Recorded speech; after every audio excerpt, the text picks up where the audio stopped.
Hello again, this is the second recording for week 2, and I'm going to introduce a new topic called Safe Places for Money right here. And I'd like to direct your attention right now to this image. This is the investment pyramid. And we're going to become very, very familiar with this pyramid because it's going to sort of guide our learning over the next 2 to 3 weeks. And usually, like any topic, we're gonna start right down here at the bottom and we're gonna work our way up. At the bottom here of this investment pyramid, you're gonna see an area, a blue area called cash and cash equivalents. Next week, we're going to be moving up talking about the green area, and this is all about bonds. And then right after that, we're going to spend a lot of time on stocks. And then just a little bit of time on very, very risky investments up here, futures, options, junk bonds, etc.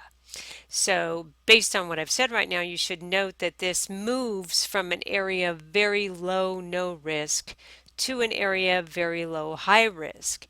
And you may be thinking, okay, well, where do I fit on this pyramid in terms of my tolerance for risk? And really the answer is, but you'll uncover this soon enough, is that you fit in all these areas. So to begin with, we need to understand this bottom area because we need a foundation for starting our investment profile. And this foundation sits right down here. Question number 1. Why do we need cash or cash equivalents?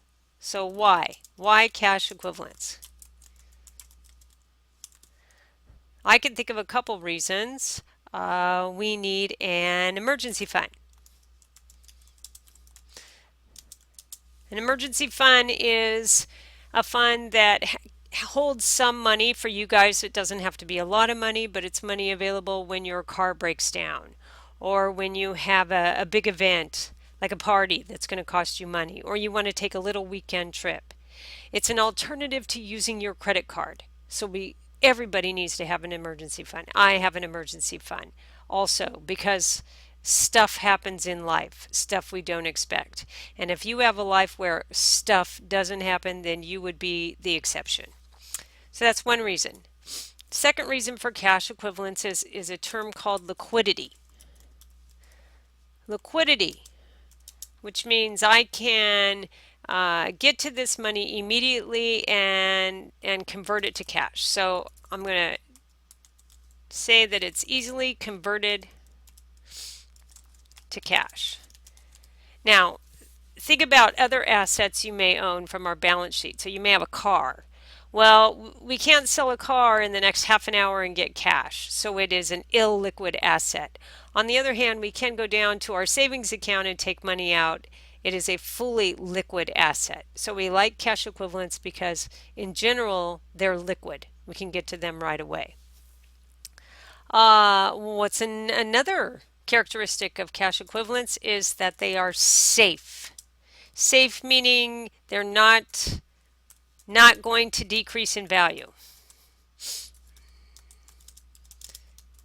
Okay? If you have money in your savings account, you're going to earn the interest rate. It's guaranteed by insurance, FDIC insured. So they're safe. Now, the flip side of that is when you have all your money and assets that are safe, you're not going to make any money because there's not a lot of interest in these categories, as you will find out when you do your homework. And another characteristic of cash equivalents is that again, they earn very little money, particularly in today's low interest rate environment. So those are the top 4 reasons why we have them. So what are they? You're going to recognize most of these cash equivalents. The first set are bank products, your savings account, a money market account, and a certificate of deposit. These are all offered by banks. Well, you know what a savings account is. You can go to your bank's website and look up how much money you're making on your savings account. A money market account, what I'm going to tell you now, is a bit more restrictive. But I'd like you to read about it in the book and tell me, how was it more restrictive?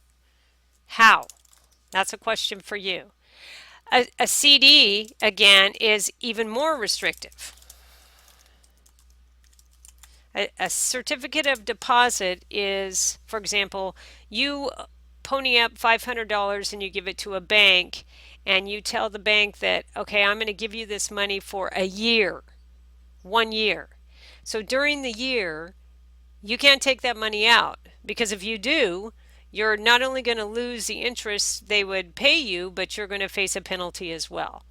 So again, it's a place where you can store some money to get a little bit of more interest than a savings account. And the reason you would earn more interest on a CD is because you've told the bank that you're not going to take it out for a certain period of time. That's where it becomes more restrictive. Right? Next category of cash equivalents involve government products. First one, Treasury bill, better known as a T-bill. These are short-term investments offered by our federal government. Treasury is federal government. That pay you a little bit of interest. So you give the government some of your money, and in return they pay you a little bit of interest. Again, not very much. Second product the government offers are savings bonds. You know, the little paper savings bonds that somebody may have given you for a gift, or grandma has some, or I'm sure somebody you know has a savings bond. Well, the government is still issuing these bonds, and they've changed a little bit. Instead of having a paper savings bond, they're now electronic, which makes sense in 2015. And finally, the last cash equivalent that we are reviewing this week is called a money market mutual fund. And these are basically money market accounts that are offered by investment companies. An invest company would be Fidelity or Vanguard or Schwab, T. Rowe, whatever. These companies have their own version of a money market account. So that pretty much exhausts what I want you to learn and what the book covers on safe places for your money. So now I want to tell you, to complete your worksheet, you're going to have to visit some websites to find out what the current rates are on these products. So for bank products, the site you're going to use is called Bankrate.com. And I just happen to have it up over here on the right hand side of your screen. So what you're going to do when you get to Bankrate.com is you're going to click the tab Bank Rates, and you'll see just what you're looking for. Let's start out with money market, for example. So I'm going to click over here on money market.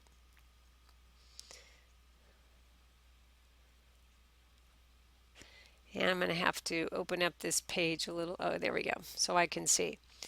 So money market rates right here. Take this full screen.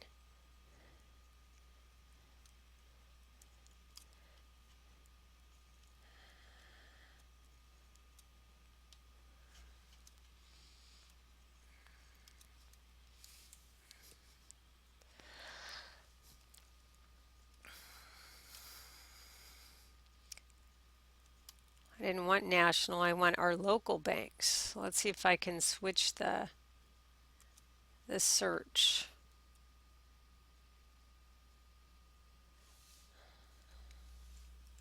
Okay, so this is the screen I was looking for, and the screen you should find. So we're going to go to bank rates right here, and we're going to click on money market rates. And we're going to try to find the rates in our local area.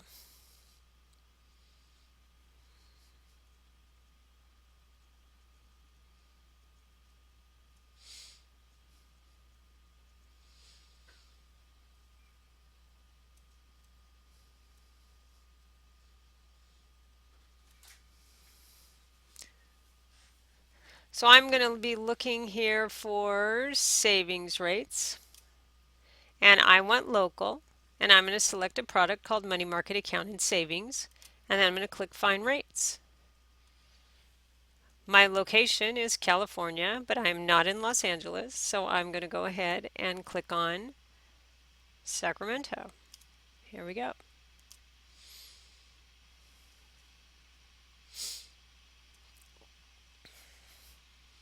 Scroll down here a little bit. I just want money market and savings accounts, and I'll click Find Rates.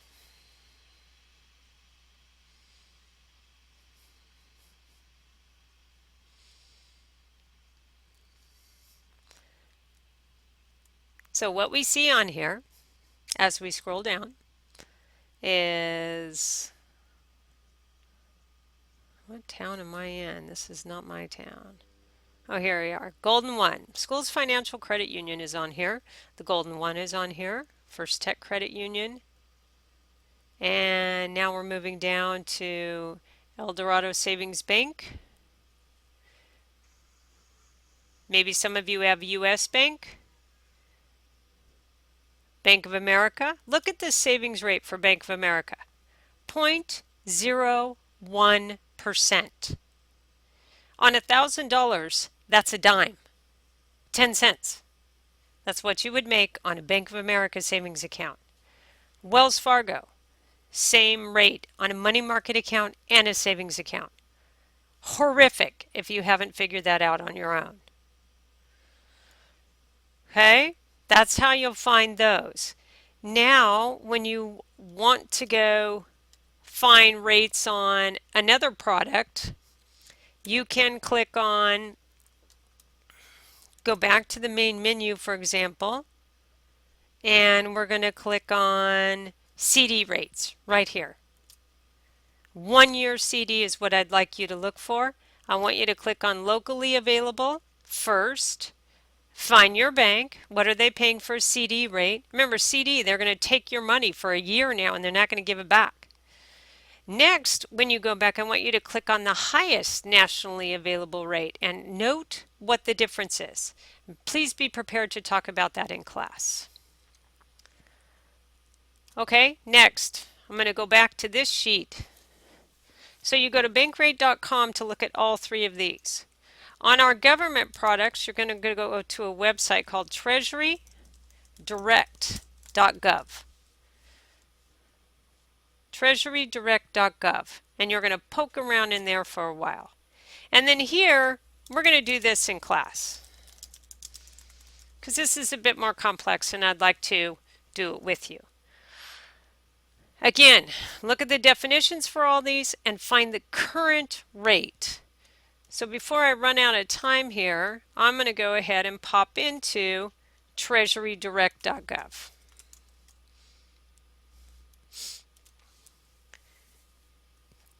This is your source for all government products.